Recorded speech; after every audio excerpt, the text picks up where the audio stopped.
Hi friends, wizd here, welcome to a new Raid Shadow Legends video. Today we're back talking about Arena because I've been asked to do sort of an Arena refresher end of 2024, how to get all of these missions done. During the life of your account, you'll be requested to do multiple different Arena missions.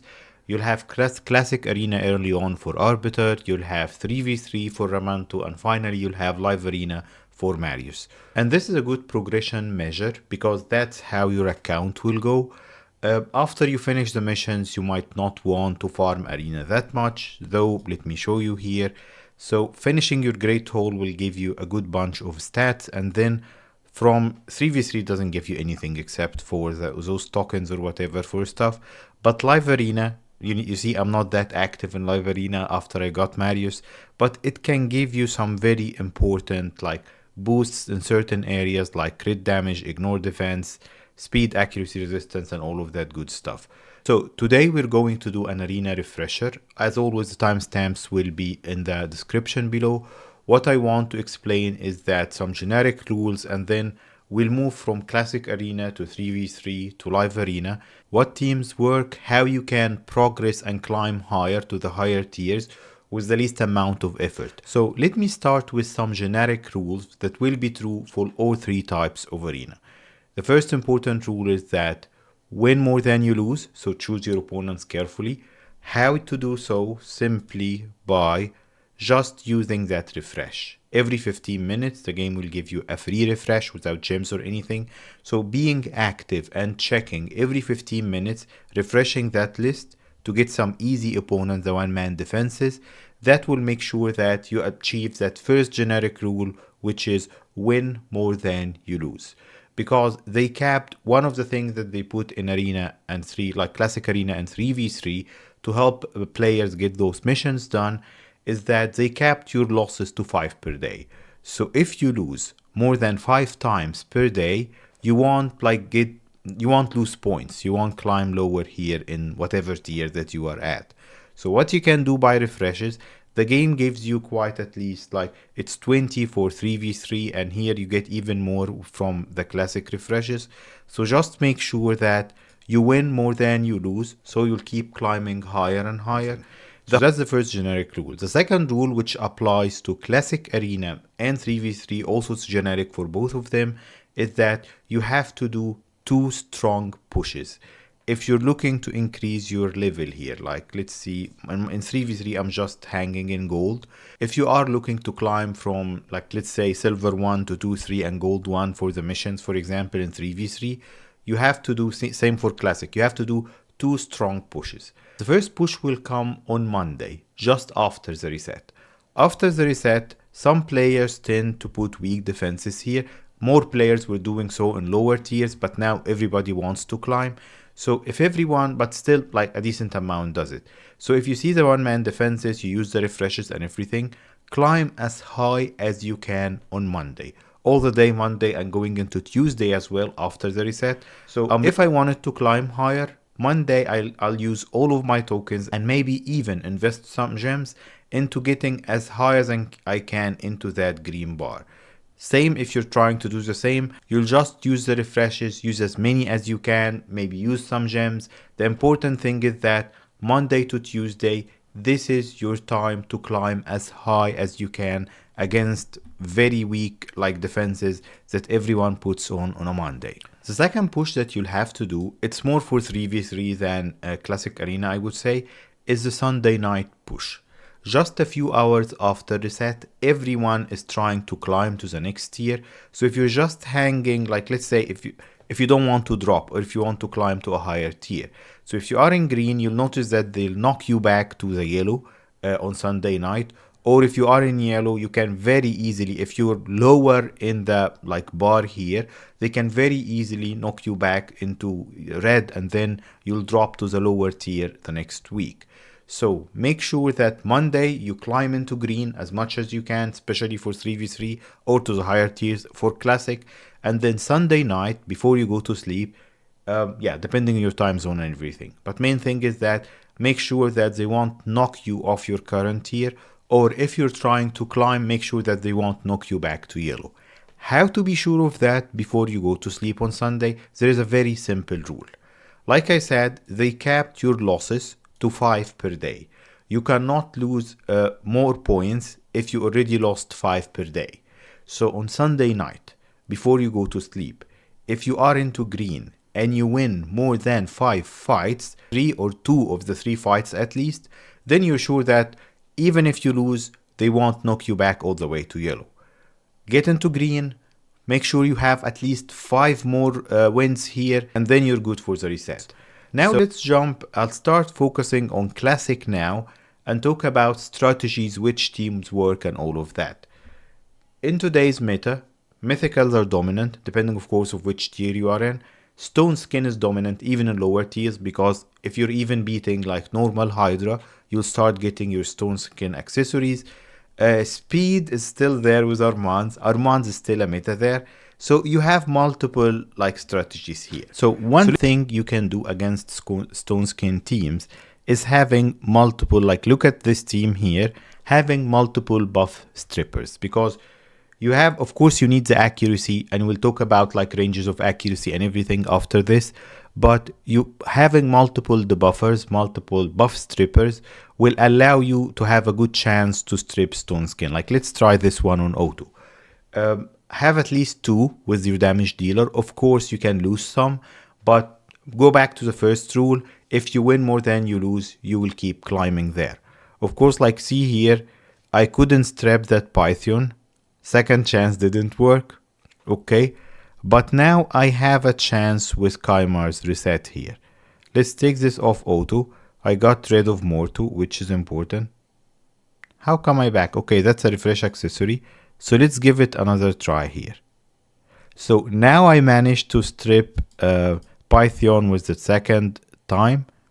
Having refresh accessories always helps. So, and then Wukong. Wukong is a great like damage dealer slash debuffer. So right now, probably Python will bring them back. But now I have the reset from Kaimar, and hopefully that fight is safe. Main idea. Multiple buff strippers. You can have Madame Ceres, Kaimar, Wukong, or other buff strippers like Ryan even, that you'll get for guaranteed from Doom Tower. Having multiple buff strippers will increase your chance of stripping even a stone skin. Stone skin teams are usually too slow, so if you have a speed booster, you can have multiple runs trying before they get a turn and take a shot at you. So first tip, multiple buff strippers for stone skin. I forgot to mention that we're talking now about attack strategies. Like look at this. This is an all speed team. So how I can tank this team? You tank it with a go second team. Of course, I have like Ankura and Narcissus. I won't consider this a strategy, because unless you have these specific 2 champions, with they are both meta right now, like Taras Marishka, probably won't like, you won't be able to follow the strategy, so I'm not including it. I'm just showing you the generic concept here. Like I have champs in stone skin and bolster. Bolster is important to take that first hit. So we'll see if we can tank against this team. Armand's, Wukong, Lady Kimi, they are all nasty. So let's see if my builds are strong enough to face that. And Arbiter is in stone skin. Of course, Lydia is a secret weapon to prevent. If you have Lydia, that's a strategy that everyone can use, because everyone will have Lydia eventually, to prevent their revivers from bringing people back. Again, just a concept here. I'm not expecting you to have all of these crazy champions. Main thing here, let's try actually against like a moderate team, and let's see if I can have, like, this team is almost free to play, accessible. Yeah, the gear and everything. Yeah, we'll check some builds after this. Why am I saying this? Because you have a damage dealer. Most people have Wukong. UDK is getting like, more and more people don't have UDK because he was quite a way back, and Mighty Uko was a fusion. But yeah, so the main idea here is also to tank the damage. So that's the second way. In your attack team, I'm still talking attack, I haven't talked about defense yet. In your attack team, if you can tank a speed team trying to do damage at you, you have a good chance at hitting them back. You see here, like I have a couple, I'm not even sure if I can win this one. Odin is quite nasty. So basically what I want to do here is just to cheap whoever can cause me trouble or kill him. UDK is great for that. Of course, like Thor here is a strong damage dealer. Let's hope that we'll start killing people before Odin does that. Yeah. But because Wukong is great at that debuffer slash damage dealer, that's what allowed me to win.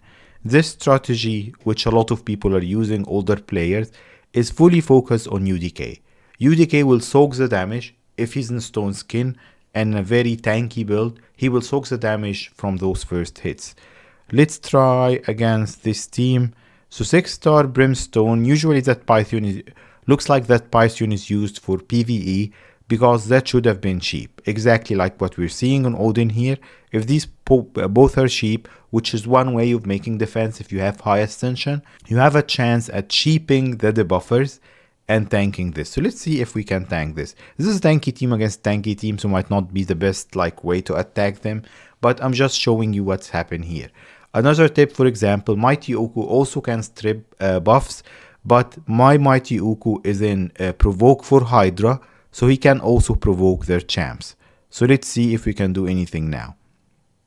So you see here the 6-star sheep, that's not good for me because we just sheeped our Mighty Uku. Luckily Wukong is okay still. So what we can do now, I'll take care of Odin and then maybe chunk at Python's health a little bit. Maybe Wukong can take care of him after this. And then let's try to fear Python. Of course, that Python probably got high resistance. Let's see if Wukong can take him down. Okay. One of the things to consider in arena building your attack, if you have more than one damage dealer, like here Wukong and Rotos in my case, consider having them from different affinities. Because as you can see here, whoever Rotos will weak hit, Wukong can strong hit against, and the other way around. Let's try to tank this because Mithrala can be very annoying. Once I take care of Elenarel, we should be fine. Okay, we're fine. I'll show you that strategy and how well it works early game, but that's a second tip. Actually, let's do this right now. So I switched to my early game free-to-play, or relatively early game, just to check the gear level. But don't worry, we'll go back to my main to check the level of gear on my champions I use most commonly there. So what do you want to do here? Probably I can take most of these teams. Let's try that first one. So that's the strategy I've been telling you about. I have a single speed booster / Deacon is great for that, decrease defense champion. If no one is in Stone Skin, that's a great strategy. You'll know from the team power and you can guess from the team comps. Like this team, they're depending on UDK, probably they don't have Stone Skin. If that apothecary is not faster than us, we should be fine. And then I'm even taking it one step further for having 3 damage dealers, not 2, all of different affinities. So basically I have a guaranteed chance that 2 of them will strong hit against the opponents regardless of affinity here. The only thing I need for this comp to work, and I'm using it to speed farm all the time on my early game free to play, is for me to be faster. If we're faster, which is the case here, we're good. You'll see here that Thor will take a hit and then Durandil and Morag will take their hits as well. Of course, I got distracted because Apothecary cut in. Speed tuning, though it's still useful, I would say that it doesn't have amazing value or anything here. You can get away with teams that are not perfectly speed tunes unless you're competing for high level or plat or whatever. But for all the other arena areas, and if you're not high enough, look here, that basically killed our strategy because that high Khatoon is faster than us and then we're rigged. So that's again all we need is that to win more than we lose and we should be fine. I don't think that Murag on this account, yeah, she can take care of things on her own. Let's see, can we have another win here? Can I win against this team? Yeah. Probably I can from the team power, but let's see. If we have another win, I'll show you quick the builds on that early account, and then we'll go back to my main to show you the builds there and talk more about defenses, 3v3, live arena, and all of that. So I got cheaped, which is not optimal. But Deacon did his role basically. So I got them really low, but I wasn't hitting hard enough. So that's where how strong your gear will play a role here. Will I get a second chance to clean them off? Hopefully I will now. Okay. Thor is great because he has multiple AoE hits. That's if you can have such a damage dealer, he will help you win more fights. Let's check the builds because they are quite basic. And if I'm active enough, I can climb all the way to gold 4 maybe with those builds. So you see here 100% crit rate and 200 crit damage. Not too fast and 4k attack. That's my Thor build basically. Morag, I haven't changed her for ages. She doesn't have any crit, but still she hits moderately. And then Durandil, I think. You see, he doesn't even have a banner. Okay, I stripped him for someone else. Yeah, so that's a weak build, but it still works.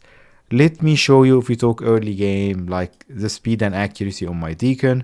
235 speed. If you're above 250 speed, you have a very good chance of going first all the way up to gold 4 maybe. And then accuracy, you need 300 or more.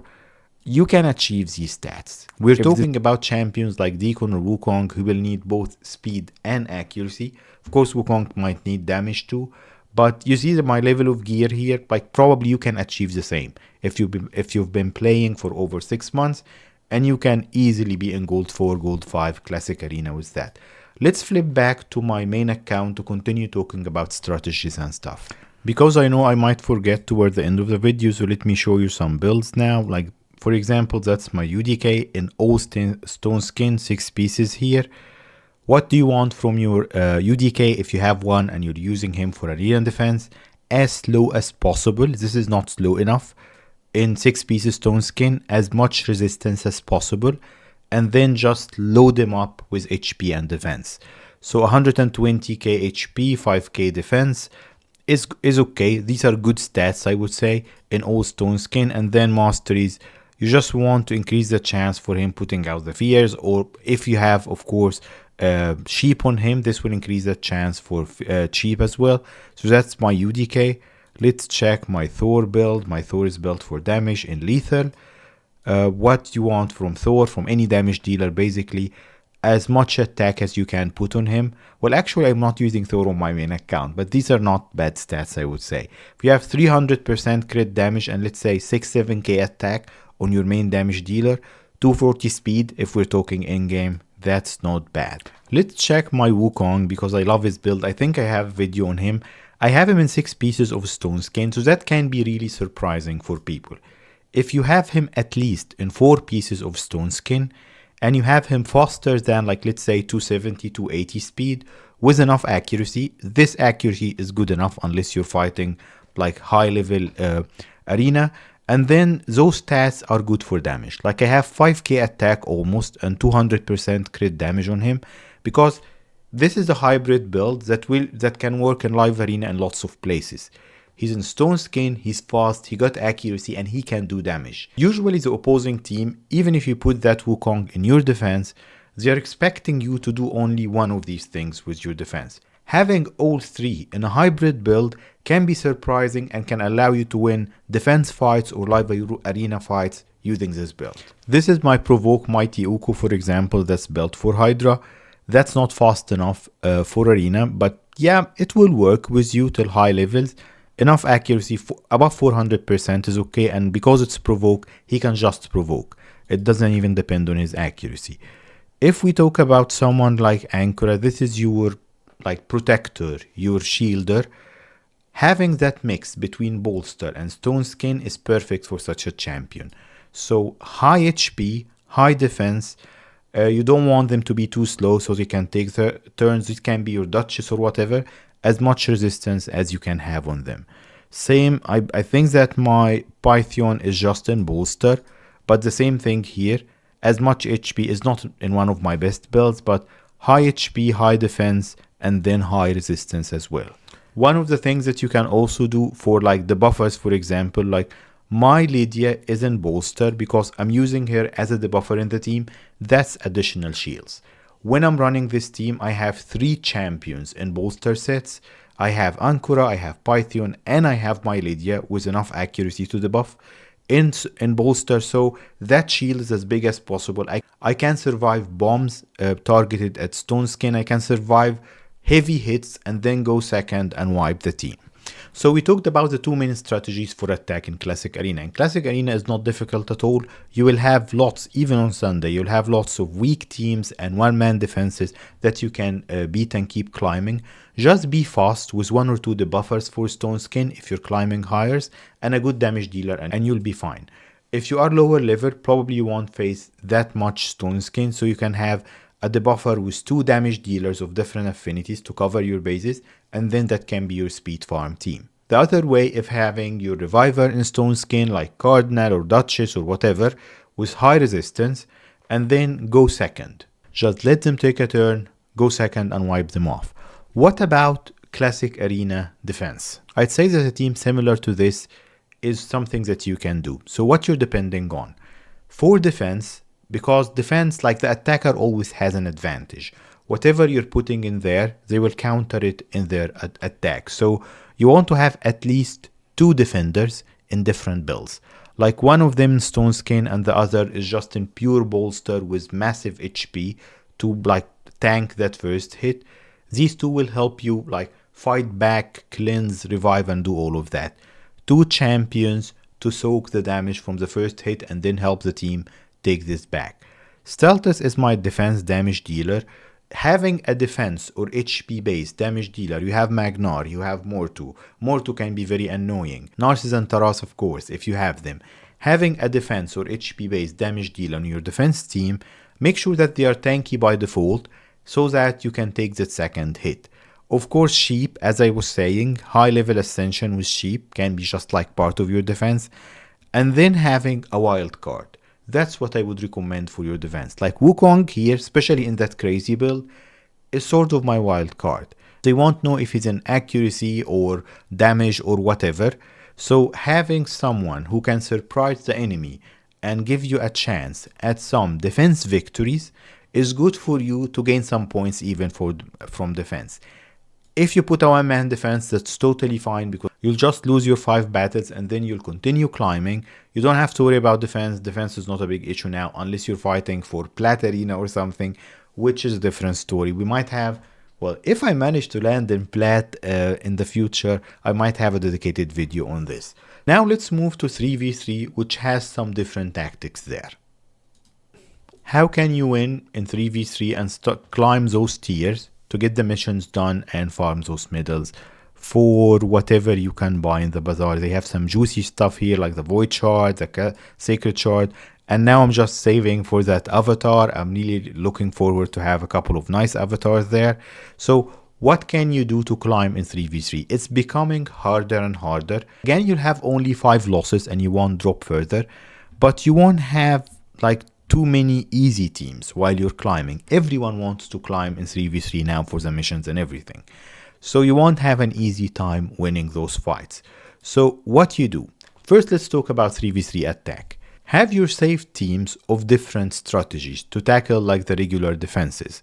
So have someone who can strip buffs on a fast team, have someone who can tank the first damage and all of that. These are random teams. I'm way behind on like making meta teams for my defense and attack in 3v3. I don't need to. I'm just playing it for like the daily missions. First strategy is that, of course, that we already said, refresh and get those one-man defenses. And then the second thing simply is that you don't have to win all 3 fights. You need to have 2 strong attack teams to tackle 2 of the defensive teams and just lose the third. That's okay. As long as the whole battle is a victory, you'll keep climbing there. Though the problem here with that strategy is that you know you're winning 2 and you're losing 1. If you lost another 1, it's a loss. And then you'll start dropping in points. So win the 3 if you can, but if you win 2 out of the 3, that's also fine. Like, let's try this here. Armand's is nasty, so probably I'll just face him with Ankura because she cancelled him. Wukong and Mighty Uko stripping Arix from her like nasty counter attack here can be good. And then probably this team is not suited for like fighting that third team. So let's see who we can bring here. Maybe just a fast team. This is an unoptimized team. That's super old meta, but let's see if we can win this and talk about the fights, how to make a good defense through actually losing. To load those fights, so let's see. I'll leave it on full auto here. So if I'm setting Mighty Uku to start, probably it's better for me to set the AI for him to start with his A2, not A3. We don't need the revive or the speed yet. We just lost Mighty Uku. Arix is pretty nasty. So Arix, as an HP guaranteed champion that everyone will get if they're playing for long enough, is a great strategy because, like, look how hard she is. She can one-man Spider Heart 10. She can be very useful in your arena defense. And not a lot of people, like I'm seeing more and more people using Arix. She's almost guaranteed for everyone. If I'm talking about that defense, even classic arenas I told you earlier, she's a very good candidate unless you have Narcissus or Taras to put your best gear on. I think she's HP based, not defense based. But look here, having a tanky UDK with Wukong popping back every 3 turns might allow me still to win this. It's not looking good because Arix keep chipping at my UDK's defense and we just lost, which is okay. Now you know how to build an Arix for defense. Now Armands can be quite nasty in both defense and offense. So if you have your Armands build fast with accuracy, look at here, he just messed up my Ankara. Probably that might makes me lose that fight if it wasn't for my Narcissus strong build here. So Narcissus might have saved the day, but let's see. Those fears, like this guy, I don't remember his name. He's also one of the underrated champions because he hits hard and he applies fears. But let's see now. Of course, Narcissus Ankara combo is too strong for most arena defenses or offenses. But I won't consider it something because, yeah, unless you have those 2 champions, it doesn't make much sense. Okay, so we won this one. Let's see. Probably we'll lose this one. Come on, look at that stone skin. No, that's not even a proper team. Torment can still be good for arena defense with something like an Isui for block revive. So those are also 2 taps. If you can build a proper team around them, not a team like this. But yeah, so you've seen their good defenses follow like the defender's team advice and not mine on this one. If we talk 3v3 defense, the same rule applies. 2 out of 3. You don't need to have 3 super strong defense teams, but you need to have at least 2. You need to give yourself a chance to win at least 2 out of 3 defenses. The same defense rules applies like classic arena, so probably the attacker will have an advantage anyways. But what you can depend on in 3v3, not a lot of people are farming gear properly. So for example, if they want to face this defense with a high accuracy fast team, they won't have the same for team 2. So if you have 2 teams that are built on being slow with stone skin and resistance, they can beat one of them but not the other one. And then in 3v3 also, here comes the chance at some sneaky builds. Like for example, people have been talking about it for so long. If you have a Hegemon, if you build him with high accuracy in provoke set, for example, that can be tricky. Wukong tricky builds in stone skin, damage instead of accuracy, and all of that can be surprising for some people. Building champions in sneaky builds is one of the good things to do, not for 3v3 and for live arena as well. I think live arena won't be open anytime soon for us to talk about it. But anyways, main thing here for 3v3, if you can build, if you have proper gear to build 3 tanky slow teams with high resistance, 2 defenders, a debuffer maybe, and a damage dealer, HP or defense based damage dealer, then you can win 2 out of 3 defenses and keep climbing there. Ledius OP for block revive, sort of pseudo block revive. Block revive champions like Phoenix, if you can protect them with a Necrate or Stone Skin UDK or whatever, that can be good to handle someone like Wukong with Phoenix. Just lock Phoenix to do his A1 and you can surprise some people there. The main thing is that people don't want to risk when they are attacking a defense. If they see, for example, instead of Baron here, Phoenix or Queen Eva or anyone who's block revive, they will think twice about attacking this team, because they know if my build is stronger than theirs and they kill someone and I kill someone, they won't be revived and they will lose a member of the team instantly. Live Arena is not open now, so we'll talk generally about the tips, and maybe I'll have a dedicated video on Live Arena. Live Arena players are not able to see your player power early on when you're putting champs on the board here and choosing. So I'll talk first about lower than gold. I'm not in gold yet, I'm in silver 4, and then gold is different. Why gold is a big difference in Live Arena? If you climb that high, probably don't need my advice, you're higher than me, but because you cannot choose duplicate champions in both teams. So if you put an Armand there, you block them from choosing Armands.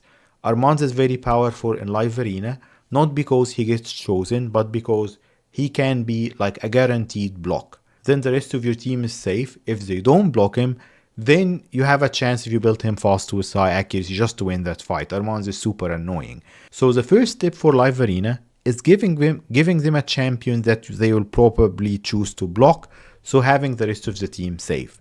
Like Armand's, Wukong is a good candidate for this. Yumiko, Warlord, all of these champions gets blocked all the time. So if you put one of them, then you're making sure that the blocking will almost go to this champion. And if they don't block him and you have him in a good build, then that's your chance at winning. Have at least 2 of the same category of champs ready. So for example, have 2 revivers or 2 tanky champions to protect your team, like UDK, a reviver and bolster set, Anchor, a Duchess, all of that, because if they choose to block one of them, you'll have the other to support the team. Also, if you climb high enough to gold, if they block one, you can use the other. Have multiple strategies ready. So for example, if your strongest damage dealer is Rotos, for example, let's check my Rotos build. It's a bit outdated in lethal, but yeah, it's good enough. Rotos is not super high in meta right now. Like some HP, don't go all attack on Rotos. Giving him HP also scales his damage. So having that hybrid of HP and attack is good for him. And then, yeah, like having above 250 crit damage is good on Rotos as well. So what I'm saying here is that have a couple of strategies ready in case they block one by their choices. So for example, have Sephirothus, Duchess and Candy, for example, and all of that. Have a couple of these ready. So in case they bring a strong counter, like for example, if you are planning on using Rotos and then they hit you with someone who's force based, like Mighty Uko or Python, Rotos will weak hit against those. So you might want to switch to a spirit based attacker like Wukong or Phoenix or anyone else. I'm just saying examples that I remember from the top of my head here so that you can use them. For example, if they start putting people who are usually in stone skin, you can use Nishak. They'll either block him to protect their stone skin champions, leaving the rest of the team for you to like put whoever you need there, or they'll just leave him in and you can bomb them. Of course, my Nishak is built for Scarab. He's in no way strong enough to do Arena. Don't consider Live Arena properly covered. I will try to do dedicated videos showing you examples and stuff of what we can choose and how to counter multiple options depending on what the opponent chooses. So for now, these are generic rules and advice for Arena, for Classic and 3v3. Classic is a joke now. If you refresh every 15 minutes, you'll climb as high as you want, even with a basic team early on. So 3v3 is trickier for the Tramanto missions. What you want, build 2 really strong attack and defense team to make sure that you're hitting that 2 out of 3 ratio in attack or hopefully some defense wins. And then make sure that you're active as well. So in case you lose your 5 fights per day, you can win 20 or even 10 or 15 out of those 20, allowing you to climb higher. I can't stress enough on the rule that you should push so hard, as hard as you can, even use gems, Monday and Tuesday to make sure you are into the green. So when you keep losing 5 fights per day and you're winning maybe the same or a little bit more, they won't drop you all the way to yellow or even red. And the second tip is that Sunday night before you go to bed, make sure you are in the green if you're trying to climb, and then having 5 wins after you get into the green, good measure to make sure that probably you'll climb for the next week after reset. Of course, I can't say this is like end-to-end arena guide. It's very difficult to do so, but at least these are a few good tips to help you with arena. If you have any obvious tips, put them in the comments below. Maybe this video cannot be a guide, but your comments can help other players with quick tips like use this, do this, or don't do that. Thank you for tuning in today. I hope this one was helpful. I'll see you next time. Bye.